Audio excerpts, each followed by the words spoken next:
कधी विचार केलाय का? जादू, तंत्र, मंत्र आणि भयावह शक्तींनी आपल्या आयुष्यात पाऊल टाकलं तर काय होईल? असं काही घडतं ब्रह्मयुगम या चित्रपटात. हा केवळ एक साधा भयपट नाही, तर इतिहास, रहस्य आणि भयाचं जाळ आपल्याला एका अद्भुत दुनियेत घेऊन जातं. या चित्रपटातल्या दृश्यांमध्ये असलेली गूढता आणि पात्रांची मानसिकता तुम्हाला खिळून ठेवेल. कोणत्या शक्तींचा खेळ चालू आहे आणि या खेळात कोण जिंकणार याची कल्पनाही तुम्ही करू शकणार नाही. चला जाणून घेऊया अनोख्या आणि एका रहस्यमय प्रवासाबद्दल. नमस्कार मंडळी, चित्रपट व्याख्याती या चॅनलवर तुमचं स्वागत आहे. आज आपण ब्रह्मयुगम हा मल्याळम मूव्ही एक्सप्लेन करणार आहोत. चला तर मग जास्त वेळ न दवडता व्हिडिओला सुरुवात करूया. मूव्हीची सुरुवात होते 17व्या शतकात मलबारमध्ये, जिथं आपण कोरा आणि थेवन नामक दोन व्यक्तींना बघतो.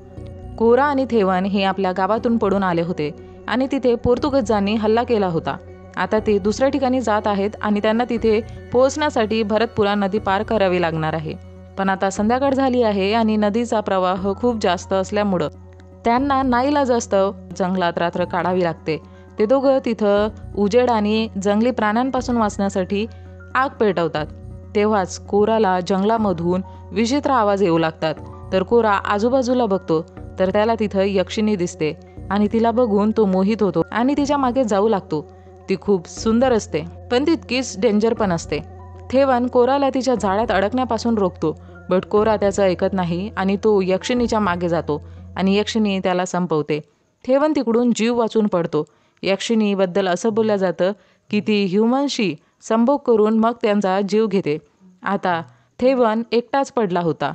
तो रात्र तिथंच जंगलात झोपून काढतो आणि सकाळी उठून तो नदीजवळ जातो. तर आता ही नदीची लेवल आणि पाण्याचा प्रवाह खूप जास्त हाय होता. तर तो दुसऱ्या रस्त्याने जाण्याचा निर्णय घेतो आणि भटकत भटकत एका गेटवेपर्यंत पोहोचतो आणि ते गेटवे पार करताच एका हवेलीपर्यंत पोहोचतो. आता तो खूप भुका असल्यामुळं तो त्या हवेलीमधून एक नारळ चोरण्याचा प्रयत्न करतो. पण तेवढ्यात हवेलीचा स्वयंपाकी म्हणजे कुक त्याला बघतो आणि त्याला विचारपूस करू लागतो. थेवन त्याला नारळ चोरण्यासाठी माफी मागतो. त्याचा आवाज ऐकून त्या हवेलीचा ओनर कोदुमन त्याला त्याच्याकडे बोलावतो. ओनरचं नाव असतं कोदुमन पोट्टी. कोदुमन त्याला त्याच्याबद्दल विचारतो. तेव्हा थेवन सांगतो की तो एक पानन म्हणजे सिंगर आहे, जो आपल्या गावातील राजासाठी गाणं गायचा, पण युद्ध सुरू झाल्यामुळं घाबरून पडून आला आणि आता इकडे भटकतोय. कोदुमन त्याचं गाणं ऐकतो, जे त्याला खूप आवडतं. कोदुमन बोलतो की इथे खूप वर्षांपासून कोणीच आलं नाही आणि जर त्याला इकडे थांबायचं असेल तर तो थांबू शकतो, खाऊ पिऊ शकतो आणि लाईफ टाईम इकडेच राहू शकतो. त्यावर थेवन बोलतो की तो इकडे काही काळासाठीच आहे. ही गोष्ट कोदुमनला पसंत पडत नाही. थेवन सध्या तिथे थांबायचं ठरवतो. कुक त्याला त्याची रूम दाखवतो. तो सांगतो की थेट आत गेल्यावर हॉल आहे, किचन आहे आणि मग त्याची रूम आहे. त्यामुळे त्याला इकडे तिकडे न पाहता थेट आत जावं लागेल आणि आपल्या कामाशी काम ठेवावं लागेल. आणि लक्षात ठेव, काहीही झालं तरी हवेलीच्या दक्षिण भागाला जायचं नाही. तेवढ्यात थेवनला वरून साखळ्यांचा विचित्र आवाज येतो आणि तो कुकला त्याबद्दल विचारतो. तर कुक बोलतो, इथे खूप वर्षांपासून बंद असलेल्या काही खोल्या आहेत, ज्यातून विचित्र आवाज येतात, जे आधी कधीच ऐकले गेले नव्हते. अशा गोष्टी त्याला अनेकदा ऐकू येतील, पण त्याला त्या दुर्लक्षित कराव्या लागतील आणि त्याने त्याच्याकडे लक्ष देऊ नये. आता कुक थेवनला त्याची रूम दाखवून साऊथ साईडला कधीही न जाण्याचं रिमाइंडर देतो. तो बोलतो, एक पर्सन जो आधी इकडे राहायचा तो साऊथ साईडला गेलेला आणि तेव्हापासून तो मिसिंग आहे. रात्री थेवन कोदुमनला सॉन्ग ऐकवतो. त्यावर कोदुमन बोलतो की या हवेलीत खूप वर्षांपासून ना कोणी आत आलं ना कोणी या हवेलीच्या बाहेर गेलं. थेवनला इथे जेवण मिळतं आणि तो आनंदाने देवाचे आभार मानायला लागतो. त्यावर कोदुमन खूपच चिडतो आणि म्हणतो की जेवण त्याने दिलं आहे, देवाने नाही, आणि तो इथे आपल्या नशिबामुळं आला आहे, देवामुळं नाही. यावर थेवन त्याला माफी मागतो. तेव्हा आपण कुकला बघतो, जो जेवण घेऊन पोट मारायला जातोय. पण तो तिथं कोणासाठी जेवण घेऊन जात असावा? तिथं तर कोणी राहत नव्हतं. मे बी तो तिथंच जेवण करत असावा. रात्री थेवन टॉयलेटसाठी बाहेर जातो तर त्याला तिथे अनेक कबरी दिसतात, ज्यामुळं तो खूप घाबरतो आणि परत येतो. आता तो हवेलीच्या आत येतो तेव्हा पुन्हा एकदा त्याला आटिक म्हणजे वरच्या मजल्यावरून साखळ्यांचा ओढण्याचा आवाज येतो आणि क्युरियोसिटीने तो वर चेक करण्यासाठी जातो. तिथं त्याला खूप वियर्ड फिलिंग येते. तिथं एक लॉंग साखळी असते. तो तिथं कोणाला तरी बघून घाबरतो आणि तिकडून पडतो. या सगळ्या गोष्टींना घाबरून नेक्स्ट डे थेवन तिकडून जाण्याचा निर्णय घेतो आणि कोदूमनला याबद्दल सांगतो. कोदूमन तिथे लुडो म्हणजे चौपाट खेळत असल्याचं दिसतं. थेवन त्याच्याकडे जाण्याची परवानगी मागतो, पण कोदूमन त्याला खेळायला सांगतो. त्यामुळं तो खेळायला बसतो. कोदूमन म्हणतो की त्याने काहीतरी दावावर लावावे आणि मग खेळावे. तेव्हा थेवन बोलतो की पैजवर लावायला त्याच्याकडे काहीच नाही. तर त्यावर कोदूमन बोलतो की त्याच्याकडे पैजमध्ये लावायला त्याचा किमती वेळ आहे आणि हीच सर्वात मौल्यवान गोष्ट आहे. आता कोदूमन खूप शॉकिंग गोष्ट बोलतो की थेवन एक स्लेव्ह ट्रेडरमध्ये होता. स्लेव्ह बनून तो जात असताना तिकडून पडून आला, जंगलात लपून बसला आणि त्यानंतर तो इकडे आला. तो बोलतो की जेव्हा तो इथं पोहोचला ते एक वेळेचं काम आहे आणि त्याने स्वतःचा वेळ दावावर लावावा. जर तो जिंकला तर तो इथून जाऊ शकतो, पण जर हरला तर कायमसाठी इथेच राहावं लागेल. आणि थेवनने असं काहीही न सांगता कोदूमनला हे सगळं माहिती होतं. हे सगळं ऐकून थेवन खूप इम्प्रेस होतो. त्याला वाटतं की कोदूमन खूपच एक विद्वान पर्सन आहे आणि म्हणून तो गेम खेळण्यासाठी मना करतो. कारण त्याला वाटतं की जर तो हरला तर त्याला इकडेच आयुष्यभर राहावं लागेल. म्हणून तो डाईस परत करतो. तेव्हा कोदूमन ते डाईस घेण्याच्या आधीच हात मागे घेतो आणि ते डाईस त्या बोर्डवर पडतात आणि कोदूमन हसत म्हणतो की त्याने आता त्याची पहिली चाल खेळली आहे, त्यामुळे आता हा खेळ सुरू झाला आहे आणि त्याला आता तो संपवावाच लागेल. म्हणजे कोदूमनने थेवनला फसवलं होतं. आता थेवन संपूर्ण गेम खेळायला लागतो आणि जिंकण्याचा जवळ पोहोचतो. कोदूमनला जिंकण्यासाठी फक्त 12 अंक हवे असतात. हे नंबर येत नव्हते, ज्यामुळं थेवन जरा हॅपी होतो. पण कोदूमनच्या एक नजर बघितल्याने तो डाईस पलटून 12 अंक येतात. म्हणजे थेवन त्याचा वेळ हरला होता, म्हणजेच त्याला इथेच राहावं लागणार होतं. पण आपण हे समजू शकतो की कोदूमन सामान्य माणूस नव्हता. त्याला थेवनबद्दल सगळं माहिती होतं आणि अशा शक्ती फक्त एखाद्या मायावी व्यक्तीमध्येच असू शकतात. थेवन कुककडे जातो, जो जेवण बनवत होता, आणि त्याला कोदूमनचं कौतुक सांगतो की तो खूप गुणी आणि ज्ञानी आहे. कारण त्याला थेवन इथे येण्याआधीचं सगळं माहिती होतं. तो एक महात्माच असावा असं थेवन म्हणतो. पण कुकला कोदूमन अजिबात आवडत नाही. तो कोदूमनची रिस्पेक्ट करत नव्हता आणि बोलतो की कोदूमन दुष्ट आहे आणि सगळ्यांना फसवतो. आता रात्री थेवन जेवायला बसतो. तिथंच कोदूमन पण बसला असतो. तो बोलतो की त्याने नीट त्याची काळजी घ्यावी, नाहीतर त्याच्या आईला त्याची चिंता होईल. थेवन बोलतो असे कसं काय होऊ शकतं, कारण त्याने त्याच्या आईबद्दल कधीच सांगितलं नव्हतं. तो विचारतो की तुम्हाला कसं कळलं. तेव्हा कोदूमन म्हणतो कधीतरी सांगितलं असेल. आणि थेवन देखील असा विचार करतो की त्याने कदाचित सांगितलं असेल आणि विसरला असेल. याच दरम्यान कोदूमन थेवनला विचारतो की कुकने त्याला काही म्हटलंय का, बोललंय का किंवा काही सांगितलंय का. कारण याआधी इथे एक हाऊस हेल्प होता. त्याला कुकने काहीतरी सांगितल्यावर तो वेडसर झाला आणि मग हवेलीत तो वेड्यासारखं फिरत होता. या सगळ्या गोष्टींना त्रासून कोदूमनलाच त्याला मारावं लागलं होतं. त्यावर थेवन बोलतो की कुकने असं काही त्याला सांगितलं नाही आणि ही मर्डरची गोष्ट त्याला पण हिट करते. तेवढ्यात कुक तिथे येतो आणि कोदूमन त्याच्याकडे जेवण मागतो.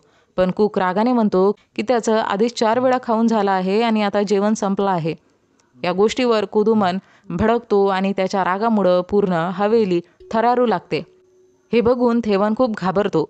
पण कुक कोदूमनला जराही न घाबरता तिथंच उभा राहतो आणि त्याची नजरही खाली करत नाही. म्हणून रागात कोदूमन त्याचा गळा पकडतो आणि त्याला चोक करू लागतो, बट त्याचा जीव घेत नाही. हे सगळं बघून थेवन आणखीनच घाबरतो आणि तो कुकला कोदूमनविषयी विचारू लागतो. तर कुक सांगतो की कोदूमनने स्वतःविषयी जेही सांगितलं ते सगळं खरं आहे. त्यानेच त्या हाऊस हेल्पचा आणि डान्सरचा जीव घेतला आहे आणि कुकनेच त्याला बरी केलं होतं. कोदूमनविषयी जाणून घ्यायचं असेल तर त्याला आधी या हवेलीविषयी जाणून घ्यावं लागेल. तो सांगतो की या हवेलीचे रिअल ओनर सॉर्सरर चदुलन पोट्टीने कडक तपस्या करून वराही देवीला प्रसन्न केलं होतं. देवीने खुश होऊन त्याला एक मॅजिक बॉक्स दिला होता, ज्यात एक इच्छापूर्ती करणारा सुपरनॅचरल पॉवर चाथन होता. चाथनविषयी मी कुमारी या मूवीमध्ये डिटेलमध्ये एक्सप्लेन केला आहे. तर डिटेल एक्सप्लेनेशनसाठी तुम्ही तो व्हिडिओ एकदा नक्की बघा. लिंक तुम्हाला डिस्क्रिप्शन बॉक्स आणि पिन कमेंटमध्ये मिळून जाईल.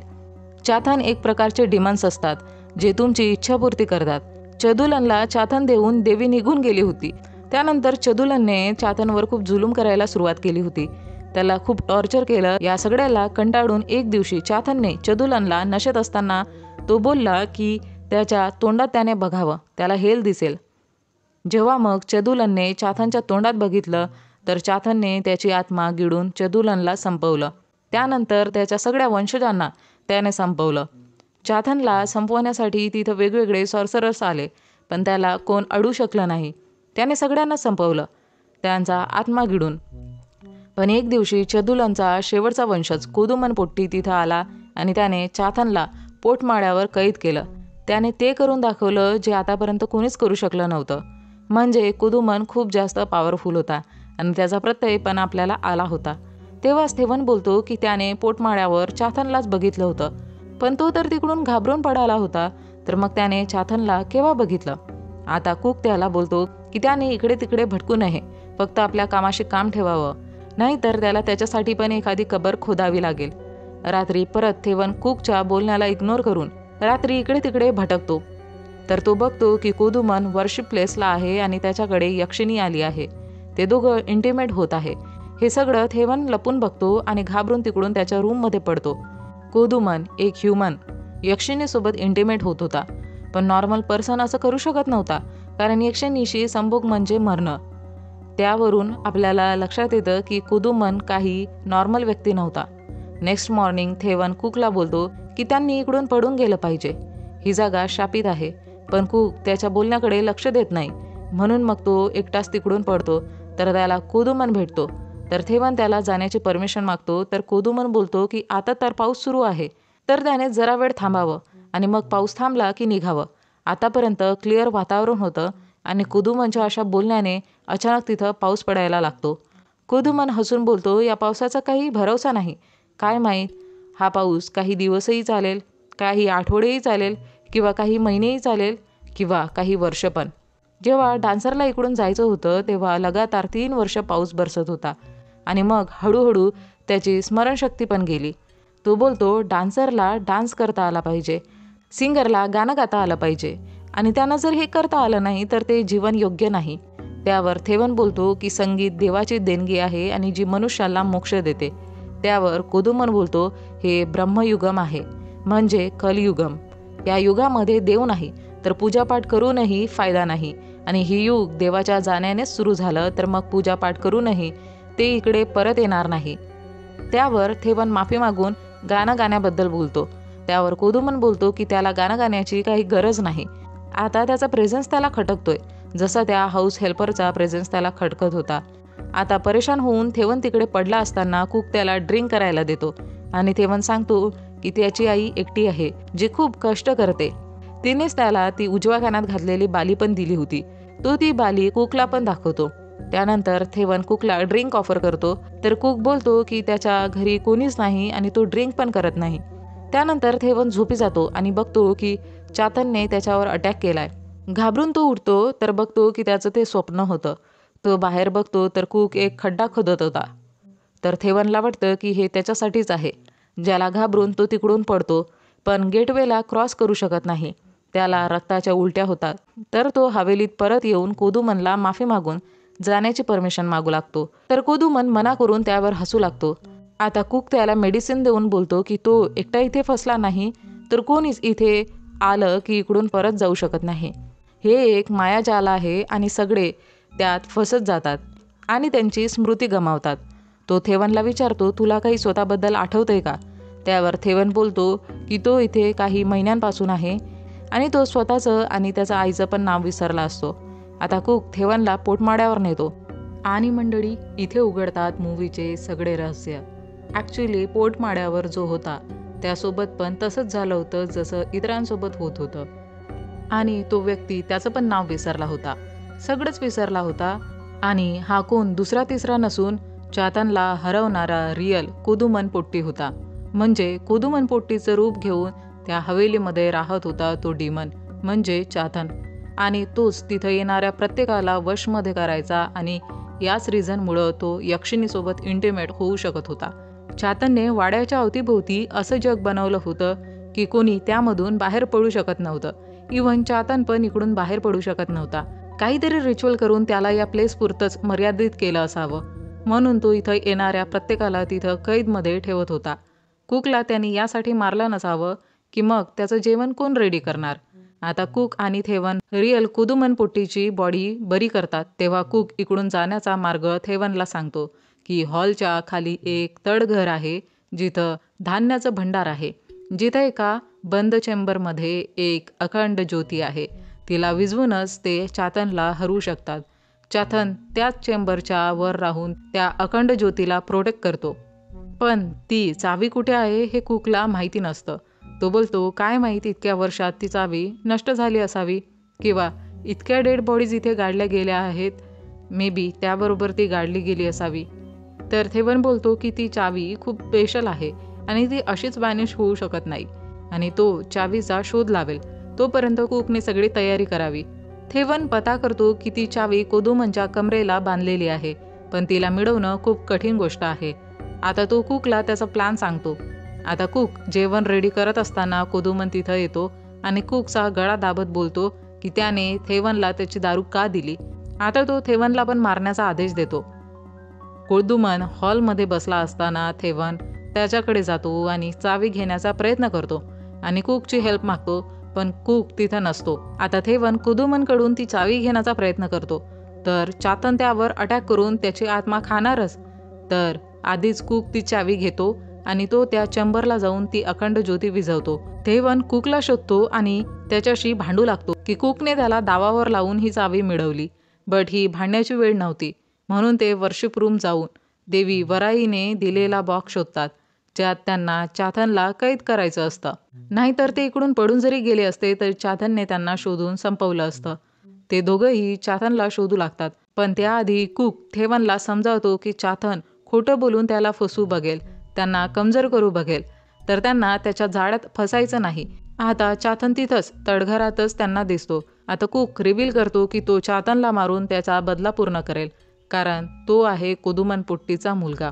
पण चातनने तर कोदुमन पोट्टीच्या सगळ्या वंशजांना मारलं होतं, इव्हन पोटात वाढणाऱ्या बाळाला पण. तर मग हा कोण होता? त्यावर कुक सांगतो की तो दासीचा मुलगा आहे, जिच्यासोबत कोदुमन पोट्टीचे संबंध होते. म्हणजे कुकमध्ये पण कोदुमनचंच रक्त होतं. आता ते दोघं चातनवर हमला करतात आणि फाईट करतात, पण तो चातन आहे, तो कसा इतके इझिली हारणार होता. तो आता त्या दोघांना वेगळं करून माइंड केजमध्ये बंद करतो, त्यांना घाबरवू बघतो, त्यांना टॉर्चर करतो, पण ते दोघं कसं तरी स्वतःला सांभाळतात. आता कुक थेवनला तो बॉक्स ओपन करायला सांगतो, पण चातन थेवनला मॅनिप्युलेट करू लागतो. तो बोलतो की कुक त्याला मारून टाकणार. आता तो थेवनवर अटॅक करतो, तर कुक थेवनला वाचवतो आणि कुक चातनची पॉवर काढून म्हणजे रिंग काढून त्याला जाळतो, ज्यामुळं चातनचा फिजिकल फॉर्म जळून तो रिअल रूपात येतो. आता कुक ती रिंग घालून चातनला कमांड देतो की तो आता चातनचा मास्टर आहे, पण थेवन त्याला असं करण्यापासून थांबवतो आणि बोलतो की त्या रिंगची पॉवर त्याला करप्ट करेल. पण कुक थेवनसोबतच भांडू लागतो आणि याच दरम्यान त्या पूर्ण वाड्याला आग लागून तो पूर्ण वाडा कोसळतो आणि आपण थेवनला जखमी कंडिशनमध्ये बाहेर आलेलं बघतो. पण कुक पण बाहेर आलेला असतो. तो थेवनवर अटॅक करून त्याला मारणारच, तर त्याची नजर थेवनच्या कानाच्या बालीवर पडते, जी त्याला त्याच्या आईने दिली होती. बट ती आधी राईट कानात होती, आता ती लेफ्ट कानात होती. म्हणजे तो थेवन नसून चातन होता. त्याने आता थेवनचं रूप घेतलं होतं. हे बघून कुक तिकडून पडतो, तर तिथं पोर्तुगीज सोल्जर येतात. त्याला वाटतं की ही चातनची चाल असावी त्याला फसवण्यासाठी, म्हणून तो त्यांच्यावर अटॅक करतो, पण ते रिअल सोल्जर असतात, जे कुकला गोळी घालून संपवतात. आता लास्टमध्ये थेवनला असं चातन म्हणून दाखवलं जातं आणि तो ती रिंग घालतो, म्हणजे आता तो स्वतःचा मास्टर होता. म्हणजे आता त्याला दुसरं कोण इन्स्ट्रक्शन देऊ शकत नव्हतं, त्याला कमांड करू शकत नव्हतं. सोबतच ती अखंड ज्योती विझल्यामुळं तो त्या हवेलीमधून मुक्त होऊन बाहेरच्या जगात जाऊ शकत होता. आणि चातन उर्फ थेवन बाहेरच्या जगात पाय ठेवतो आणि आता तो या जगात काय थैमान घालणार कुणास ठाऊक.